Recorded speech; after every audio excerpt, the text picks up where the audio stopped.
ఒకవైపు తీవ్ర ఆందోళనలు, మరోవైపు సైన్యం అల్టిమేటం. దీంతో చేసేదేమీ లేక బంగ్లాదేశ్ ప్రధాని షేక్ హసీనా తలొగ్గారు. రాజీనామా చేసి దేశం విడిచి వెళ్లిపోయారు. అయినా బంగ్లాదేశ్లో రణరంగం కొనసాగుతోంది. బంగ్లాదేశ్ అంతటా కర్ఫ్యూ విధించారు. రిజర్వేషన్ల వ్యతిరేక హింసతో బంగ్లాదేశ్ అట్టుడికింది. గత 2 రోజుల్లో 300 మంది మృతి చెందారు. అయినా నిరసనకారులు ఎక్కడా తగ్గలేదు.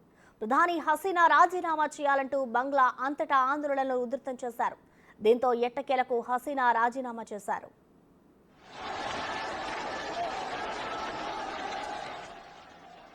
బంగ్లాదేశ్ నుంచి ఆందోళనలు హింసాత్మక రూపు దాల్చడంతో రాజీనామా చేయాలంటూ సైన్యం హసీనాకు 45 నిమిషాల సమయాన్ని ఇచ్చింది. దీంతో ప్రజలను ఉద్దేశించి ప్రసంగించాక రాజీనామా చేయాలనుకున్న ఆమె వెంటనే వైదొలిగి భారత్ బాట పట్టారు. గజియాబాద్లోని హిండన్ విమానాశ్రయానికి C-130J సైనిక విమానంలో చేరుకున్న ఆమె లండన్కు వెళ్లేందుకు సిద్ధమయ్యారని సమాచారం. హసీనా వెంట ఆమె సోదరి షేక్ రెహానా కూడా ఉన్నారు. ఢిల్లీలో ఉన్న తన కుమార్తె సైమా వాజెద్ను హసీనా కలుసుకునే అవకాశం ఉంది.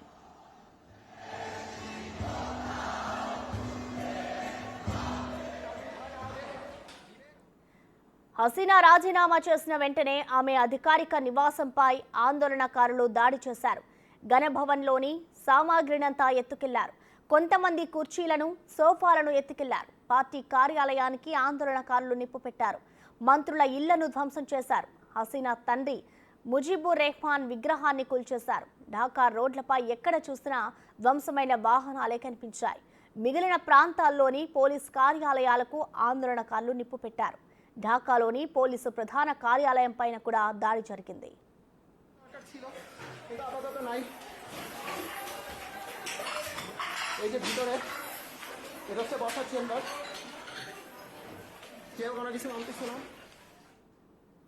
ఫైనల్ గా పరిపాలనా సైన్యం చేతుల్లోకి వెళ్లింది. సైనికాధిపతి జనరల్ వకర్-ఉజ్ జమాన్ నేతృత్వంలో తాత్కాలిక ప్రభుత్వం ఏర్పాటైంది. స్థానిక రాజకీయ పార్టీలతో చర్చలు జరిపిన తర్వాత ప్రభుత్వ బాధ్యతలను చేపట్టినట్లు జమాన్ ప్రకటించారు. ఇక్కడ మరో ట్విస్ట్ ఏంటంటే అఖిలపక్ష సమావేశానికి హసీనాకు చెందిన అవామీ లీగ్ పార్టీ ప్రతినిధులెవరూ హాజరు కాలేదు.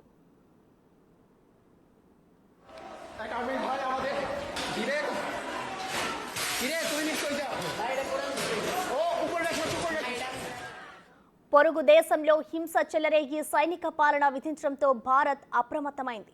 ఆ దేశ సరిహద్దుల్లో బీఎస్ఎఫ్ కట్టుదిట్టమైన చర్యలు చేపట్టింది. క్షేత్రస్థాయి కమాండర్లు పరిస్థితిని సమీక్షిస్తున్నారు. భారత్ నుంచి బంగ్లాదేశ్కు తిరిగే రైళ్లను నిరవధికంగా రద్దు చేసినట్లు రైల్వే శాఖ ప్రకటించింది. ఢిల్లీలోని బంగ్లాదేశ్ రాయబార కార్యాలయం వద్ద భద్రతను ఢిల్లీ పోలీసులు కట్టుదిట్టం చేశారు.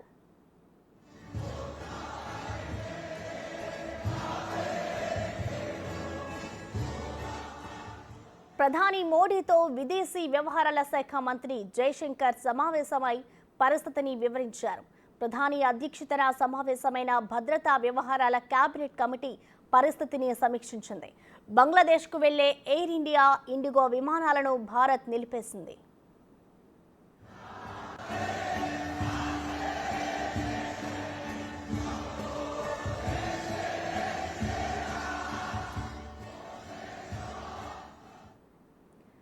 దీనిపై మరింత సమాచారాన్ని మా ప్రతినిధి ఢిల్లీ నుంచి శివ లైవ్ అందిస్తారు. శివ, చెప్పండి, బంగ్లాదేశ్లో రిజర్వేషన్ల అంశం వ్యతిరేకతతో బంగ్లాదేశ్లో అంతా కూడా రావణ కాష్టంలా తయారైంది.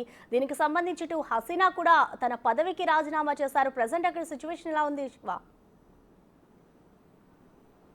రైట్ ప్రసన్న, బంగ్లాదేశ్లో ప్రస్తుత పరిస్థితులు అయితే అట్టుడుకుతుందని ప్రధానంగా ఇప్పుడు ప్రధానం చెప్పుకోవాలి. అయితే గతంలో ఏదైతే రిజర్వేషన్ల అంశం ఏదైతే ఉందో అది ఇప్పుడు తెర మీదకి వచ్చింది. దానికి సంబంధించి రోడ్లపైకి వచ్చి అసలు రిజర్వేషన్ల అంశాన్ని రద్దు చేయాలనేది కొంతమంది విద్యార్థి సంఘాల నేతలందరూ కూడా రోడ్లపైకి వచ్చి నిరసన తెలియజేస్తున్నారు.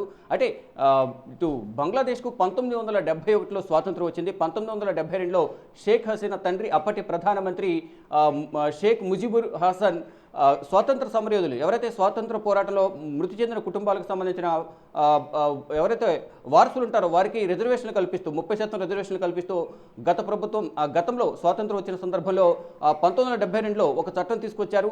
30% రిజర్వేషన్లు ఉద్యోగాల వారికి కల్పించాలంటూ కూడా తెలియజేసిన నేపథ్యంలో దానికి సంబంధించి నిరసనలు అప్పటి నుంచి వెల్లువెత్తుతున్నాయి.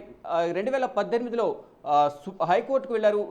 నిరుద్యోగ యువత ఎవరైతే ఉన్నారో ఆ నిరుద్యోగ యువత అంతా కూడా హైకోర్టును ఆశ్రయించారు. హైకోర్టును ఆశ్రయించిన నేపథ్యంలో గతంలో ఉన్న రిజర్వేషన్లను కొట్టిపారేసింది హైకోర్టు కొట్టిపారేసిన నేపథ్యంలో మళ్ళా ఆందోళనకారులు రోడ్లపైకి వచ్చి నిరసన తెలియజేస్తూ ఉన్నారు. మరోవైపు అంటే వారి కుటుంబ సభ్యులు మూడవ తరానికి ఎందుకు రిజర్వేషన్లు ఇస్తున్నారు అనేది ప్రధానంగా ఇప్పుడున్న నిరుద్యోగ యువత రోడ్లపైకి వచ్చి నిరసన తెలియజేస్తున్నారు. అంటే వారి కుటుంబ సభ్యులు ఉన్న ఎవరైతే స్వాతంత్ర పోరాటంలో మరణించారు వారి కుటుంబాలు వారి కుమారుడికి మాత్రమే ఇవ్వాలి, కానీ మనవరాళ్ళు అంటే మూడవ తరానికి ఎందుకు రిజర్వేషన్లు ఇస్తున్నారంటూ కూడా వారు రోడ్లపైకి వచ్చి నిరసన తెలియజేయడంతో 2018లో షేక్ హసీనా అప్పటి ప్రభుత్వంలో షేక్ హసీనా ప్రధానిగా ఉన్నారు. ఇప్పుడు కూడా బంగ్లాదేశ్ ప్రధానిగా షేక్ హసీనా ఉన్నారు. రద్దు చేసిన నేపథ్యంలో ఆందోళనకారులు రోడ్లపైకి వచ్చి నిరసన తెలియజేశారు. మళ్ళా ఇప్పుడు సుప్రీంకోర్టు ఆ రిజర్వేషన్లు గతంలో ఇచ్చిన రిజర్వేషన్లను కొట్టేయడంతో 97% మెరిట్ ఆధారంగా ఉద్యోగాలు కల్పించాలి, 7% మాత్రమే వారసులకు అవకాశం కల్పించాలనేది సుప్రీంకోర్టు గత హైకోర్టు తీర్పును స్టే విధిస్తూ సుప్రీంకోర్టు ఆదేశాలు జారీ చేసింది. 97% మెరిట్ ఆధారంగా ఉద్యోగాలకు అవకాశాలు కల్పించాలి, 7% మాత్రమే 1971లో స్వాతంత్ర సమరయోధుల కుటుంబాలకు సంబంధించిన వారికి మాత్రమే 7% రిజర్వేషన్ కల్పించాలని ప్రధానంగా బంగ్లాదేశ్ సుప్రీంకోర్టు కూడా ఆదేశాలు జారీ చేసింది. అయితే ఈ ఆదేశాలను కూడా నిరుద్యోగ యువత నిరసనకారులు మొత్తం అసలు రిజర్వేషన్లను ఎత్తేసి ఓన్లీ మెరిట్ ఆధారంగా మాత్రం ఉద్యోగ అవకాశాలు కల్పించాలని వారు డిమాండ్ చేస్తున్నారు. ఇది మరింత తీవ్ర రూపం దాల్చడంతోనే నిరసనకారులు రోడ్లపైకి వచ్చి నిరసన తెలియజేశారు. ఇటు షేక్ హసీనా పిఎంఓ కార్యాలయానికి ఇటు మంత్రుల భవనాలకు వెళ్ళి నిరసన తెలియజేశారు. ఇటు పిఎంఓ కార్యాలయం లోపలికి వెళ్ళి మొత్తం వస్తువులన్నీ ధ్వంసం చేశారు. అక్కడ ఉన్న ఫైల్స్ అన్ని తీసుకుని వెళ్ళిపోయారు. కొంతమంది అక్కడ విలువైన వస్తువులను కూడా దొంగిలించి తీసుకువెళ్ళిన పరిస్థితి కనిపిస్తుంది. అయితే ఈ పరిస్థితులన్నిటి మధ్య షేక్ హసీనాను రాజీనామా చేయాలని ప్రధానంగా ఆందోళనకారులు విమర్శిస్తున్నారు. ప్రధానంగా ఒక డిమాండ్ అయితే ఉంచారు, షేక్ హసీనా రాజీనామా చేయాలి, మరోవైపు రిజర్వేషన్ అంశాన్ని ఎత్తేసి మెరిట్ ఆధారంగా మాత్రమే ఉద్యోగ అవకాశాలు కల్పించాలని ప్రధానంగా వారంతా డిమాండ్ చేస్తున్నారు. కానీ షేక్ హసీనా ఈ సందర్భంలో బంగ్లాదేశ్లో ఉండడం మంచిది కాదని భావించిన ఆర్మీ షేక్ హసీనాను రాజీనామా చేయించి ఢాకా నుంచి బంగ్లాదేశ్ నుంచి బయట దేశానికి సురక్షిత ప్రాంతానికి తరలించాలని యోచించారు. దానిలో భాగంగానే నిన్న C-130 విమానంలో ఢాకా నుంచి భారత్కు అంటే గజియాబాద్ తరలించారు. ఇక్కడ నుంచి గాజియాబాద్ నుంచి షేక్ హసీనాను లండన్కు తీసుకువెళ్లేందుకు ప్రయత్నాలు చేస్తున్నారు. అయితే మొత్తంగా ఈ గొడవకు ప్రధాన కారణం రిజర్వేషన్ల అంశం. ఏదైతే 1971లో స్వాతంత్ర పోరాటంకు సంబంధించి గతంలో ఎవరైతే మృతి చెందారో అంటే 71లో స్వాతంత్రం వచ్చింది, 72లో చట్టం తీసుకొచ్చారు. ఇప్పుడు ఆ రిజర్వేషన్ల అంశమే ఇప్పుడు తెర మీదకి వచ్చి విధ్వంసానికి కారణమైంది. ఇప్పటి వరకు అందిన అధికారిక సమాచారం ప్రకారం ఈ అల్లర్లలో 300 మంది మృతి చెందినట్లుగా కూడా తెలుస్తోంది. ఇప్పుడు సైన్యం ఆ పాలన వ్యవహారాలను కూడా సైన్యం వారి పరిధిలోకి తీసుకుంది. ఒక అఖిలపక్ష సమావేశాన్ని ఏర్పాటు చేసి ఇతర పార్టీలతో చర్చలు జరిపిన తర్వాత ఈ నిర్ణయం తీసుకున్నట్లుగా ఆర్మీ చీఫ్ కూడా వెల్లడించారు. కానీ ఇప్పటికీ కూడా అక్కడ బంగ్లాదేశ్లో ఉద్రిక్త పరిస్థితులు అయితే కొనసాగుతున్నాయి. ఈ పరిస్థితులని అదుపులోకి వచ్చే వరకు కర్ఫ్యూ విధిస్తున్నట్లు ఇటు బంగ్లా ఆర్మీ చీఫ్ ఆదేశాలు జారీ చేశారు. అందరూ కూడా సహకరించాలి, ఎక్కడ ఆందోళనలు నిరసనలు తెలియజేయదు, నిరసనలు తెలియజేయడం ద్వారా వారిపై కేసులు నమోదు చేస్తే తర్వాత ఉద్యోగ అవకాశాలు ఉండవు అనేది వారందరికీ కూడా నిరుద్యోగ యువతకు, విద్యార్థి సంఘాల నేతలకు, విద్యార్థులకు, విశ్వవిద్యాలయాల్లో విద్యను అభ్యసిస్తున్న కొంతమంది విద్యార్థులకు ఆర్మీ చీఫ్ ఆదేశాలు జారీ చేశారు. కానీ ఇప్పటికీ కొంతమంది నిరసనకారులు రోడ్లపైకి వచ్చి నిరసన తెలియజేస్తున్నారు. అంటే ఏదైతే ఆవామీ పార్టీ ఉందో ఇటు షేక్ హసీనాకు సంబంధించిన పార్టీకి సంబంధించిన మద్దతుదారులకే ఉద్యోగ అవకాశాలు ఎక్కువగా కల్పిస్తూ ఉన్నారు అనేది ప్రధానంగా వారు చెప్తున్నారు. దానిలో భాగంగానే అటువంటి వారికి కాకుండా మెరిట్ ఆధారంగా ఎవరైతే నిరుద్యోగ యువత ఉందో వారికి మాత్రమే అవకాశాలు కల్పించాలనేది నిరుద్యోగ యువత రోడ్లపైకి వచ్చి డిమాండ్ చేస్తున్నారు. గతంలో కూడా చూసాం మనం శ్రీలంకలో కూడా అక్కడ ఆర్థిక సంక్షోభం రావడం వల్ల అక్కడ కూడా ప్రధాని నివాసంలోకి వెళ్ళి బంగ్లాను మొత్తం కూడా ధ్వంసం చేశారు, లోపల ఫర్నిచర్ను ధ్వంసం చేశారు. ఎవరికి అందరి కాడికి వారు దోచుకుని వెళ్ళిపోయిన పరిస్థితి గతంలో కనిపించింది. అదే పరిస్థితి దక్షిణాసియాలో మరో దేశానికి బంగ్లాదేశ్కి వచ్చింది. ఇప్పుడు షేక్ హసీనా భారత్లో తలదాచుకున్నట్లుగా సమాచారం అందుతుంది. నిన్న ఇండియాకు చేరుకున్నారు, ఉత్తరప్రదేశ్లోని గజియాబాద్ చేరుకున్న తర్వాత అక్కడ నుంచి లండన్కు వెళ్లేందుకు ప్రయత్నాలు చేస్తున్నారు. మరోవైపు ఇక్కడ బంగ్లాదేశ్లో అల్లర్లు కొనసాగుతున్న నేపథ్యంలో ఇటు భారత్ బంగ్లాదేశ్ సరిహద్దుల్లో హై అలర్ట్ను ప్రకటించింది భారత ప్రభుత్వం.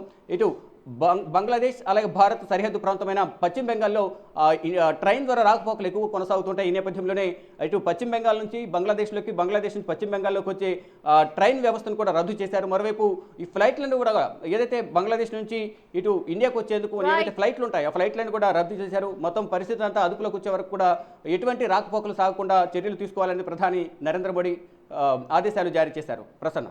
Thank you Shiva.